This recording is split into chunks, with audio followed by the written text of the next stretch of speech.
નમસ્કાર. FY BCom semester 1 SSP personal selling and salesmanship. તો એમાં આપણે ગ્રાહકોના વાંધાને દૂર કરી અને વેચાણ પછીની સેવાઓ વિશે વાત કરી હતી. તો ગ્રાહકોના વાંધાને દૂર કરીને વેચાણ પછીની સેવાઓ, તો એના માટે પહેલાં વેચાણ વાર્તાલાપનું સમાપન કરવું અગત્યનું છે. હવે જ્યારે પણ ગ્રાહક તમારી દુકાનમાં આવે અને એમની સાથે વેચાણ વાર્તાલાપ કરેલો હોય, તો વેચાણ વાર્તાલાપનું સમાપન કઈ રીતે કરવું? ગ્રાહક જ્યારે વાંધાઓ રજૂ કરે અને એ વાંધાઓ સેલ્સમેન દ્વારા એને દૂર કરવામાં આવ્યા હોય, તો ત્યારબાદ સેલ્સમેને માલ પેક કરવા લાગવું, કાપડ વેચવાની વસ્તુ હોય તો કાપડને માપવા લાગવું, વસ્તુ ગણવા માંડવી, જોખવા માંડવી, બિલ બનાવવા માંડવું. તો આનો મતલબ એમ કે સેલ્સમેન તરફથી વેચાણ પ્રક્રિયા છે એ પૂરી થાય છે. અથવા જો ગ્રાહકે બાબતમાં કોઈ વાંધો નહીં ઉઠાવે, તો એનો મતલબ એમ કે ગ્રાહકને પણ એ વિશે કોઈ જ પ્રકારનો વાંધો હોતો નથી કે શંકા હોતી નથી. તો કાપડ જેવો માલ માપી શકાય, અનાજ જોખી શકાય, ગણતરી કરી શકાય, બિલ બનાવી શકાય. અને આ પ્રક્રિયા દરમિયાન જો ગ્રાહકને કંઈ વાંધો હશે તો એ સામેથી બોલશે. હવે માલ કે વેચાણના બધા જ જે તબક્કાઓ છે એ પ્રક્રિયામાંથી પસાર થતી વખતે ગ્રાહક કે સેલ્સમેનને જે પણ કોઈ બાબતમાં દ્વિધા હશે, તો સેલ્સમેને ગ્રાહકને દ્વિધામાંથી બહાર કાઢવા માટે મદદરૂપ કરેલી હશે. અને ગ્રાહકે જે વસ્તુની ખરીદીનો નિર્ણય લીધો હશે, એ નિર્ણય ગ્રાહકને માન્ય છે એવું નક્કી કરવામાં આવે છે, એવું વિચારવામાં આવે છે. એટલે કે ફક્ત હવે વેચાણ પૂર્ણ થાય છે અને માલ કે સેવા અને પૈસા એની માત્ર ને માત્ર લેવડ દેવડ જ બાકી રહે છે. વેચાણ પ્રક્રિયાના બધા જ તબક્કામાં ગ્રાહક હકાર સાથે વેચાણ કરવા માટે સહમત છે અને પોતે વસ્તુ ખરીદવા સહમત છે એવું માની લેવામાં આવે છે. અને ઘણી વખત ગ્રાહકે જે વસ્તુ પસંદ કરેલી હશે કે ખરીદી લીધી હશે, તો એના જે ખરીદી હશે તો એના રંગ, રૂપ, આકાર, કદ કે જથ્થો એમાં કદાચ દ્વિધામાં પણ હોય, તો સેલ્સમેનને ગ્રાહકને સૌથી વધુ આકર્ષક લાગી હોય એવી રંગ કે ડિઝાઇન પસંદ કરવા માટેનું સૂચન કરીને પણ વેચાણ પૂર્ણ કરી શકે. ગ્રાહકને અમુક ખરીદી કરે તો અમુક ટકા વળતર આપવાનું કહીને પણ વેચાણ સંપૂર્ણ કરે કે ચાલો તમને 2% કે 5% વળતર આપીએ છીએ, બરાબર. તો એવી રીતે પણ એ વેચાણ પૂર્ણ કરી શકે.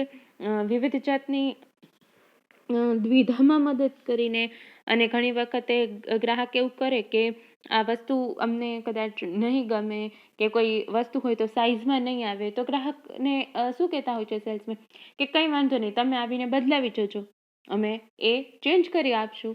તો આના કારણે પણ એ વસ્તુ એમ કે એનું પોતાનું વેચાણની જે પ્રક્રિયા છે અહીં પૂર્ણ થાય છે. અને જતી વખતે ગ્રાહક સાથે એમને આ સોદો પૂર્ણ કરે છે, નાણાંની લેવડ દેવડ થાય છે, ગ્રાહકને બિલ આપે છે અને ત્યારબાદ ગ્રાહકને અભિવાદન કરે છે. તો હવે જો ફેરિયા સેલ્સમેન હોય તો એ પોતે ત્યાંથી રજા લઉં છું, આવજો એવું કહે છે. દુકાન ઉપર ગ્રાહક આવેલા હોય તો ગ્રાહકને જતી વખતે આવજો, બીજી વખત આવજો એવું કહે છે. અને આવું બધું કહેવાથી કે આભાર વ્યક્ત કરવાથી સ્મિત વદન સાથે એને ગ્રાહકને વિદાય કરવો જોઈએ, તો જેના કારણે ગ્રાહક બીજી વખત એની પાસે આવે. તો હવે આ વેચાણ પ્રક્રિયાના 5 તબક્કાની ચર્ચાઓ અહીં સંપૂર્ણ થાય છે. હવે વેચાણ પછીની સેવા કે વેચાણ થઈ ગયું એના પછી કઈ સેવાઓ હોય?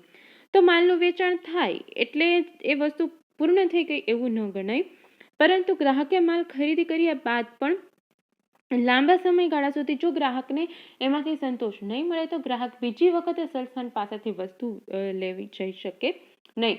જેમ કે આપણે એક એક્ઝામ્પલ લઈ શકીએ કે ઘણી વખત હોટલમાં લંચ કે ડિનર માટે જ્યારે જતા હોઈએ તો ઘણી વખત સર્વિસ સારી નહીં હોય અથવા તો ફૂડની ક્વોલિટી સારી નહીં હોય, ટેસ્ટ સારો નહીં હોય, તો લોકો શું કહેતા હોય અહીંયા જવા જવું નથી. તો આના કારણે આવું શું થાય છે કે એના કારણે થઈ અને એ સર્વિસમાં લોકોને સર્વિસ યોગ્ય નથી લાગતી, અથવા તો કોઈ વસ્તુ મંગાવવામાં આવે તો પછી ઘણી વાર ખૂબ લાંબા સમય સુધી વેઇટ કરવો પડે છે અને વેઇટિંગ પછી એ વસ્તુ મળે છે.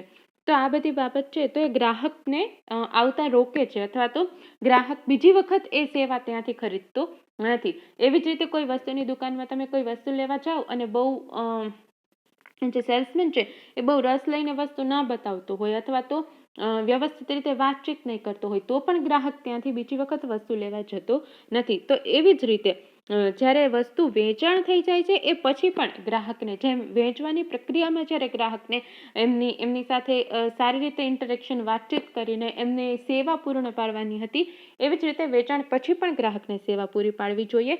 જેમ કે ઇલેક્ટ્રોનિક આઇટમ હોય તો ઇલેક્ટ્રોનિક આઇટમ વસ્તુ વેચ્યા પછી પણ એનું એસેમ્બલિંગ કરવું, એને કેવી રીતે ચલાવવી, એનો યુઝ કેવી રીતે કરવો, આફ્ટર સર્વિસ વેચાણ પછીની. તો જે એવી જ રીતે બાઇક છે, સ્કૂટર છે, તો એમાં પણ વેચાણ પછી ઘણી બધી સર્વિસ છે એ આપતા હોય છે કંપનીમાંથી. તો આ સમારકામની સેવા, છૂટા ભાગ, સ્પેર્સ પાર્ટ્સ, આવું બધું વિનામૂલ્યે અથવા તો વાજબી કિંમતે પૂરા પાડવા જોઈએ. જેમ કે તમે બાઇક કે કાર કે એવું લ્યો તો શરૂઆતની 3 કે 4 જે એમને સર્વિસ ફ્રી કરી દેતા હોય. તો આ બધી વસ્તુ શું છે, ગ્રાહકને ગેરંટી વોરંટીનો પીરિયડ આપવામાં આવતો હોય, અને અમુક વર્ષ માટે, 1 કે 2 વર્ષ માટે, તો આ વસ્તુ પણ યોગ્ય કહેવાય. તો આના કારણે ગ્રાહકે પોતે ખરીદેલી વસ્તુના વળતર માટેની ખાતરી મળે છે, અને જેના કારણે ગ્રાહકને ચિરંજીવી સંતોષ મળે અને એ બીજી વખત એ વસ્તુ ખરીદવા માટે આવે છે. તેવી જ રીતે રેફ્રિજરેટર, વોશિંગ મશીન, ટીવી, પંખા, મિક્સર, ઘંટી, વોટર પ્યુરિફાયર છે, તો વગેરે વસ્તુના માટે પણ ગેરંટી આપવામાં આવતી હોય છે, અને એમાં સમયાંતરે સર્વિસ કરવા માટે પણ આવતા હોય છે, અને ઘરે આવીને એ સર્વિસ પણ કરી જતા હોય છે. તો આના કારણે વેચાણ પછીની સેવા વધુ સારી રીતે ઉપલબ્ધ બનવાથી પણ ગ્રાહકો ત્યાંથી વસ્તુ ખરીદે છે. ઘણી વખત વસ્તુ કદાચ થોડી મોંઘી હોય છતાં પણ એની વેચાણ પછીની સેવાઓ સારી હોવાથી ગ્રાહક ત્યાંથી વસ્તુ ખરીદવા માટેની ઈચ્છા ધરાવતા હોય છે. એટલે કે વેચાણ પછીની સેવા વિનામૂલ્યે અથવા તો વાજબી કિંમતે અથવા તો ઓછી કિંમતે રાખવું સલાહ ભરેલું છે અને સારું છે, જેના કારણે ગ્રાહક ટકાવી શકાય અને વધુ ગ્રાહકો એકત્રિત કરી શકાય છે. તો વેચાણ પછીની સેવાના એક વિભાગ હોય, એ સ્ટાફ રાખવામાં આવતો હોય, અને નિયમિત અંતરે ગ્રાહકો સાથે ટેલિફોનિક વાતચીત અથવા તો ગ્રાહકની મુલાકાત લઈ અને વેચાણ પછીની સેવાઓ વ્યવસ્થિત, સારી, સંતોષ આપનારી છે, અને એમને એમનું યોગ્ય રીતે એ પ્રકારે વેચાણ પછીની સેવા આપવામાં આવે. તો જેના કારણે જે ઔદ્યોગિક માલ અંગે પણ વેચાણ પછીની સેવાઓ આપતા હોય, તો આવી બધી બાબતોની સાવધાની રાખવાથી અને વેચાણ પછીની સેવા આપવાથી ગ્રાહકોને જાળવી તો શકાય જ છે, કે જે અત્યારના ગ્રાહકો હોય એને લાંબા સમય સુધી જાળવી શકાય છે, પરંતુ નવા ગ્રાહકો પણ મેળવી શકાય છે. તો એ પણ કોઈ પણ એકમ માટે, કંપની માટે ખૂબ જ અગત્યનું છે ખરીદીના નિર્ણયમાં, કે ગ્રાહક ખરીદી કરી લે ત્યારબાદ વેચાણ પછીની સેવાઓ પણ ખૂબ સારી હોવી જોઈએ. Thank you.